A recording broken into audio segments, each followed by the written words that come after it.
안녕하세요. 오늘은 지난주에 이어서 사무엘 하를 공부하게 되겠습니다. 사무엘 상의 내용이 사무엘과 사울 왕과 그 다음에 다윗 왕의 이야기, 다윗이 왕되기 전까지 이야기가 기록됐다면 사무엘 하는 다윗의 이야기로 일관되고 있습니다. 사울이 죽은 후에 다윗이 왕이 되고 그의 성공과 실패가 사무엘 하에 고스란히 기록되어 있습니다. 본책이 기록된 기간은 다윗이 통치했던 40년의 기간이 기록되어 있는데요. 다윗은 30세에 왕이 되었는데 그의 왕의 기간 40년을 둘로 나눕니다. 첫 번째는 헤브론에서 유다 지파의 우두머리로서의 왕이 된 기간이 7년 6개월입니다. 그 다음에 왕이 된 다음에 예루살렘으로 수도를 옮긴 다음에 12지파의 왕으로서 33년을 통치하게 됩니다. 그래서 합해서 40년이죠. 여기는 유다, 여기는 이스라엘. 12지파죠.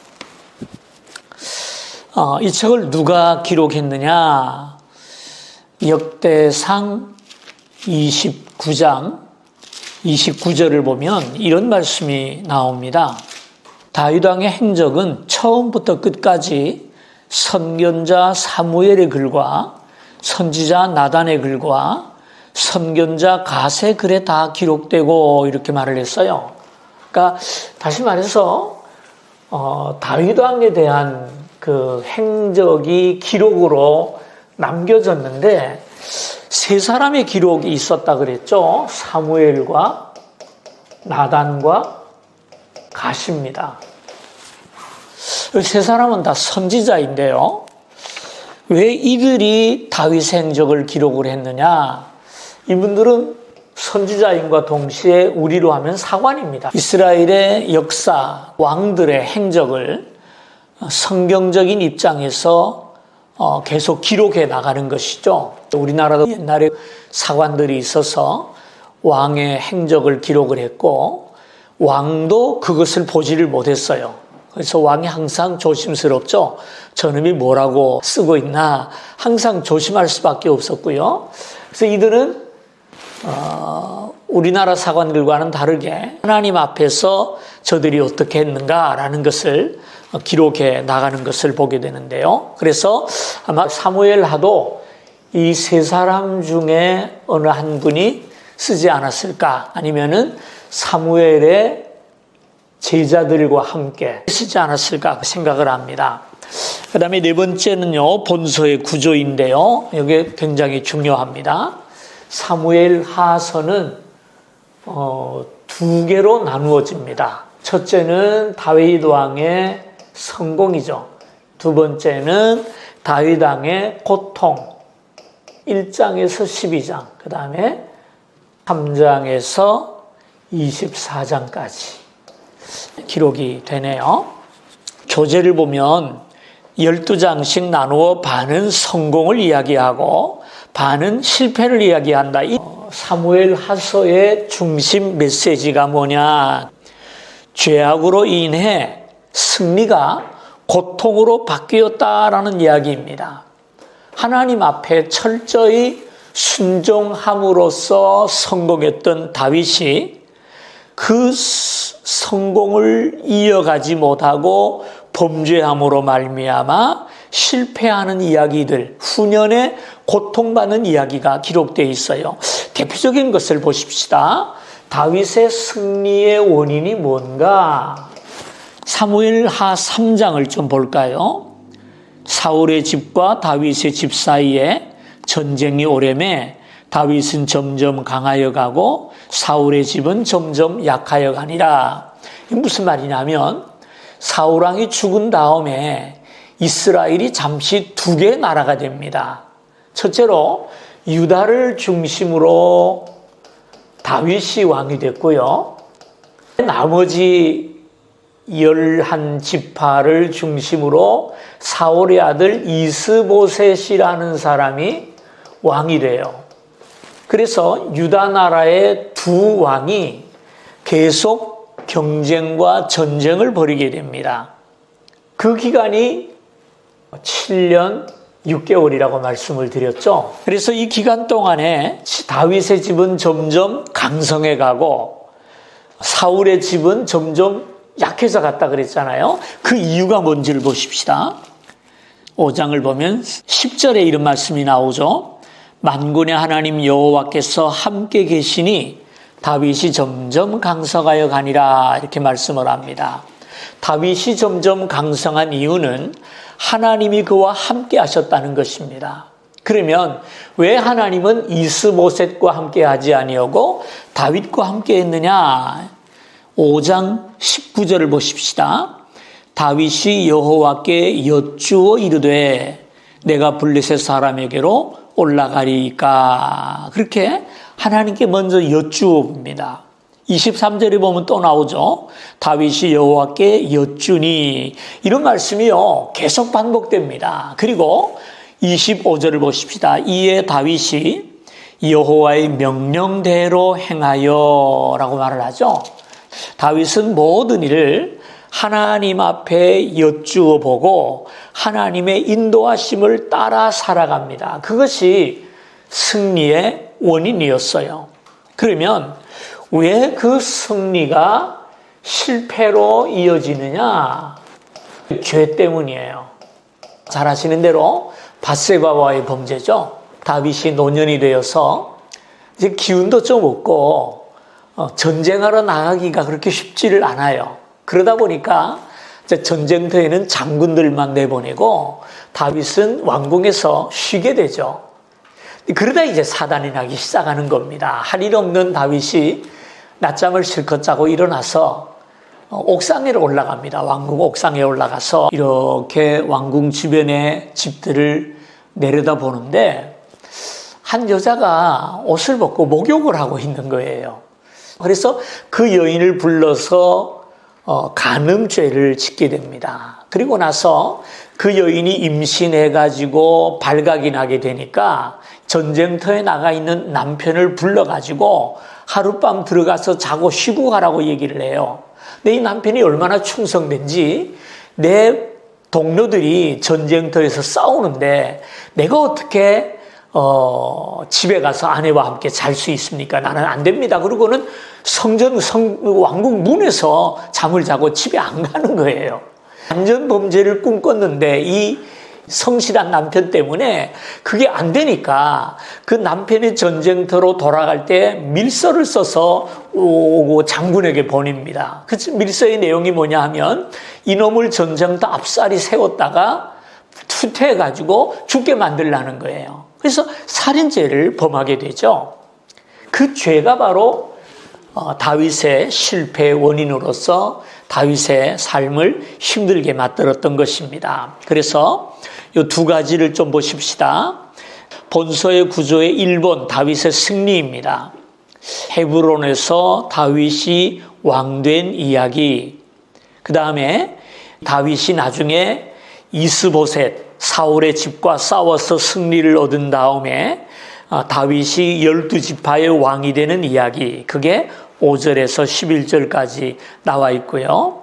그 다음에 다윗과 맺으신 언약이 7장에 나와 있습니다.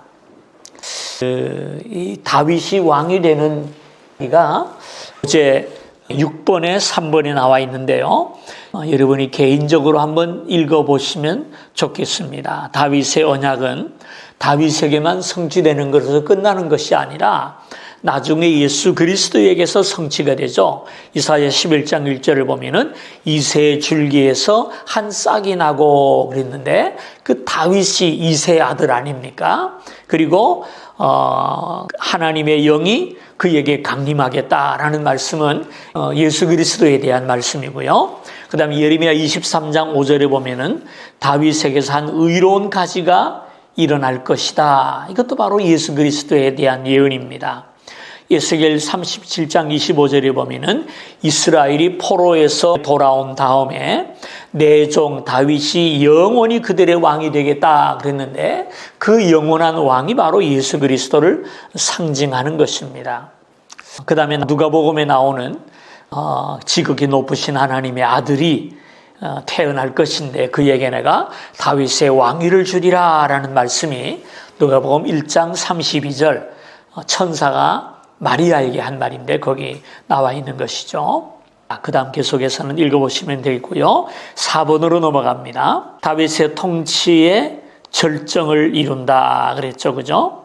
그래서 8장에서 10장을 보면 다윗이 수많은 전쟁을 치릅니다. 헤브론에서 왕이 되고 이스보셋과의 싸움에서 승리를 얻어서 12지파의 왕이 된 다음에 많은 정복전쟁을 치루어요. 그래서 하나님께서 여호수아에게 명령하신 가나안 땅의 정복이 그때까지 이루어지지 못하다가 다윗 때 와서 그 정복 전쟁이 완전히 끝이 나게 됩니다. 다시 말해서 하나님께서 모세를 통해 정해준 이스라엘의 경계를 다윗 시대에 다 정복하는 것이죠. 어떻게 보면은 이스라엘의 전성기라 이렇게 말할 수 있을 것입니다.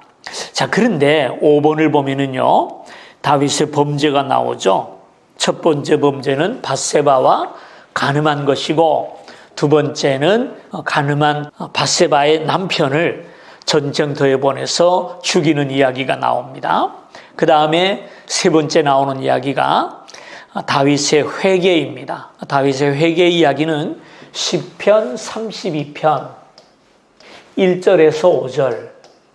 여기 보면은 다윗이 회개하지 않을 때 내면적으로 겪었던 고통들을 얘기해요. 그 다음에 시편 52편 1절부터 보면은 회개하는 이야기가 나와요. 그 회개 모습을 보면 참 눈물겨워요. 옷을 찢고 침상을 눈물로 적시면서 하나님 앞에 회개해요. 그리고 나서 그 밧세바를 통해 낳은 아들이 결국은 죽습니다. 죽음의 과정과 고통의 이야기가 나와 있는데요. 그리고 두 번째 태어난 아들이 솔로몬이에요. 그가 나중에 왕이 되는 걸 보면 성경 역사가 참 재미있어요. 도저히 왕이 될 수 없는 솔로몬, 불륜을 통해서 낳은, 물론 둘째긴 합니다만은요. 모든 세자들을 제치고 왕이 됐다는 것. 그 다음 두 번째 본문의 구조가 다윗의 고통이죠. 첫째는 다윗의 성공이죠. 그죠? 본문에는 승리라 그랬습니다만. 두 번째는 다윗의 고통, 실패라고 말할 수도 있습니다. 이 두 번째 내용을 보게 되면은 이 밧세바와의 죄로 인해서 다윗의 가정과 국가에 어떤 일들이 일어나는가 하는 것을 우리에게 보여주고 있습니다. 교재 좀 수정할 게 있는데요. 7번 밑에 보면은 이 부분은 승리가 아닌 고통으로 점철되어져 있다. 12장의 끝부분에 나와 있는 암몬이 수도를 정복한 것이가 아니고 암몬의 수도입니다. 암몬의 수도. 요압 장군이 암몬을 정복했는데 암몬의 수도를 정복한 게 남아버렸어요. 여기서의 죄 결과가 한 3가지 고통이 나오는데요. 아까 나온 것은 암몬이고요. 다윗의 큰아들의 이름이 암논입니다. 암논이라는 아들이 첫째입니다. 근데 이 암논이 엉뚱하게도 자기 배다른 누이를 사랑하게 돼요. 그게 누구냐면 다말이라고 하는 여자입니다. 다말은 누구냐면은 압살롬의 동생이에요. 배다른 동생이죠. 그러니까 암논의 배다른 동생들입니다. 그러니까 다말과 압살롬의 어머니와 암논의 어머니가 달랐다는 거죠. 그죠? 다윗에게 부인이 몇 사람이 있었으니까요. 그래서 이 암논이 다말을 사랑해가지고 너무너무 이제 몸살이 났어요. 그래서 이제 끙끙 앓고 있으니까 암논의 수하에 있는 책략가가 있었어요. 그 사람이 뭐 그렇게 고생을 하느냐. 다윗 왕에게 부탁해가지고 내가 병이 났는데 다말이 좀 와서 비스켓을 좀 만들어서 내 입에 넣어주면 내가 나을 것 같습니다. 그리고 부탁을 하면 보내줄 거 아니냐. 그거 와서 과자를 만들어 줄 때 좀 적당히 알아서 해라. 그래가지고 다말을 불러들여가지고 암논이 겁탈을 해요. 그러니까 이 사실을 압살롬이 알게 되니까 화가 나죠. 겉으로는 다말에 대한 복수예요. 그러나 속에는 또 하나의 책략이 숨어 있는 거예요. 뭐냐면은 암논이 죽으면 그 사이에 아들이 하나 있는데 성경에 나오지 않는 것 보면은 일찍 죽었던 것 같아요. 그에 대한 기록이 없어요. 그래서 압살롬이 셋째지만 명실공히 두 번째입니다. 그러니까 암논이 죽으면 그 다음에는 차례가 압살롬에게 오는 겁니다. 그래서 왕자들을 다 초청해서 잔치를 벌리면서 그 잔치 자리에서 압살롬이 암논을 죽이고 말죠. 뭐 집안에 정말 엄청난 일이 일어난 것 아니겠습니까? 그래서 다윗이 압살롬을 그때로부터 몇 년 동안 보지를 않아요. 내버려둬요. 나중에 이제 요압 장군이 다윗을 찾아와가지고 그래도 세자인데 저렇게 버려두면 어떻게 합니까? 그리고 이제 사정을 해서 압살롬을 왕궁에 들여오지만 다윗이 만나주진 않습니다. 그러는 과정 속에서 압살롬이 반란을 일으키죠. 압살롬의 반란입니다. 그래서 군대를 일으켜서 왕을 죽이고 자기가 왕이 되기 위해서 예루살렘을 공격을 합니다. 그래서 다윗이 어쩔 수 없이 보따리 싸들고 피난을 가게 되죠. 그래서 피난 가가지고 다윗의 부하들과 압살롬의 부하들이 계속 전쟁을 하게 되고 그 전쟁에서 결국 압살롬이 죽임을 당하고 다윗이 다시 제자리로 돌아오게 됩니다. 그 다음에 세 번째 세바라고 하는 사람의 반역이 있었어요. 이 사람은 다윗의 장군 중에 한 사람인데 이 사람이 반란을 일으켜가지고 요압 장군이 진압을 하죠. 그 다음에 네 번째는 다윗의 인구조사입니다. 또 한 번의 죄를 지어요. 다윗도 별 수 없어요. 성경에는요. 다윗이 주인공이 아니고 아브라함도 주인공이 아니고 하나님이에요. 그래서 성경은 아무리 위대한 사람이라도 그 사람의 치부를 낱낱이 다 기록하고 보여줍니다. 이게 성경의 특징이에요. 요즘 같으면은 역사를 고쳐서라도 내 잘못은 자꾸 감추려고 하고 상대방의 잘못만 드러내는 것이 우리가 사는 세대인데요. 성경은 그렇게 하지 않습니다. 그래서 다윗이 요압 장군을 시켜서 인구를 조사하라 그래요. 그 이유는 뭐냐? 내가 통치하는 나라가 어느 정도의 능력이 있는가? 자기 과시죠. 이것을 하나님께서 기뻐하지 않으셨어요. 그래서 이스라엘에게 징계를 내리십니다. 하나님께서 다윗에게 선택하라. 첫째로 기근을 당할 것이냐? 가뭄입니다. 가뭄. 3년. 두 번째로 피난살이 3개월을 할 것이냐? 세 번째는 전염병. 오늘과 같이 코로나. 그 당시는 연병이라 하나님께서 다윗에게 물어보죠. 그랬더니 다윗이 내가 사람의 손에 빠지기보다는 하나님의 손으로 징계를 받겠습니다 라고 얘기를 해요. 그래서 전염병을 선택합니다. 일단 기간이 짧을 것이고 하나님께서 치시기 때문에 긍휼이 많으신 하나님께서 우리를 다 멸하지는 않을 것이다 라는 기대감, 하나님에 대한 신뢰죠. 그래서 전염병이 돌기 시작하고 3일 동안에 수많은 사람이 죽습니다. 그것을 본 다윗이 제물을 들고 모리아산으로 가죠. 모리아산. 성경에는 아라우나라는 사람의 타작마당이라 그랬어요. 모리아산은 어디냐? 아브라함이 이삭을 제물로 드렸던 곳이고요. 또 예루살렘 성이 세워진 곳이고요. 예수님이 십자가에 달리신 산도 모리아산입니다.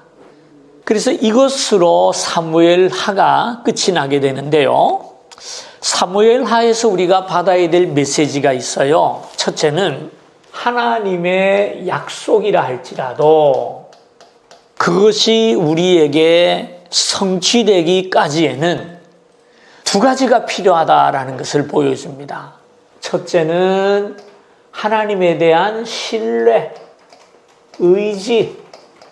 두 번째는 인내가 필요하다. 다윗이 사무엘을 통해서 왕으로 기름 부음 받았을 때 다윗의 나이가 몇 살이었을까? 성경에 기록되어 있지는 않습니다. 최소한 다윗이 군대 갈 나이가 아니었어요. 형들은 다 군대가 있는데 다윗은 집에서 아버지 심부름으로 전쟁터를 가는 것을 보게 되죠. 그걸 보면 적어도 20세 이전입니다. 그런데 다윗이 왕이 된 것이 몇 살이라 그랬죠? 30세예요. 그리고 30세에 왕이 됐어도 유다 지파의 왕이었지 12지파의 왕이 되기까지는 7년 6개월을 더 기다려야 됐어요. 합하면 몇 년입니까? 17년이에요. 그죠? 17년 동안 인내했어요. 인내. 그게 중요한 겁니다. 그리고 또 하나는 아까 말씀을 드린 대로 하나님에 대한 신뢰, 하나님을 의지하는 것.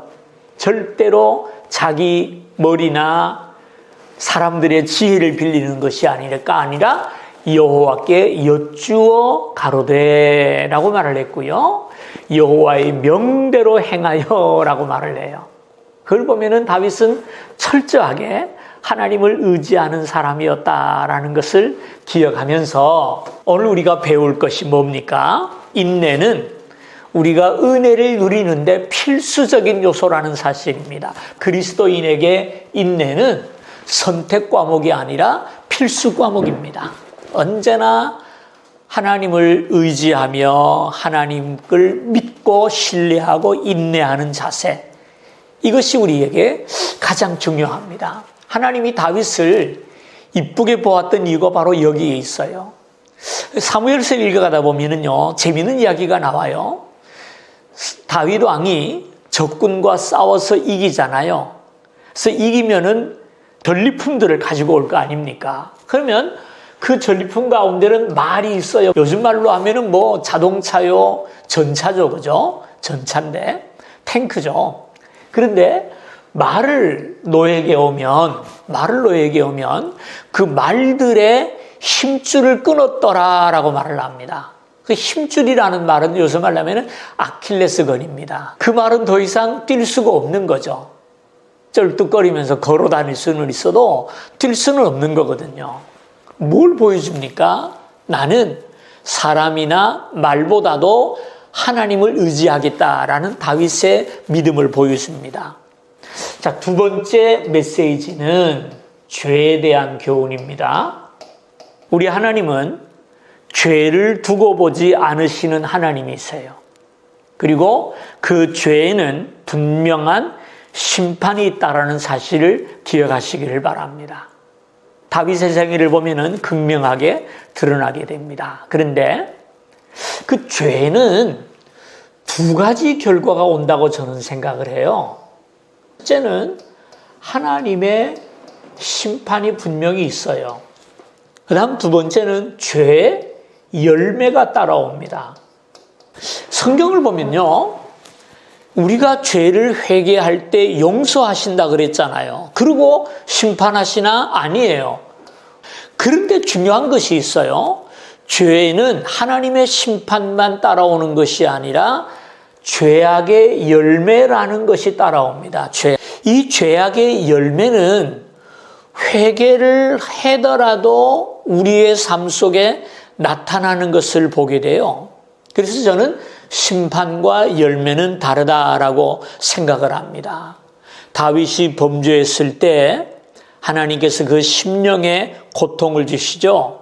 그래서 고통을 겪는 가운데 회개하고 하나님 앞에 다 내어놓고 회개합니다. 그래서 용서를 받았는데 그 열매는 남아있더란 말이에요.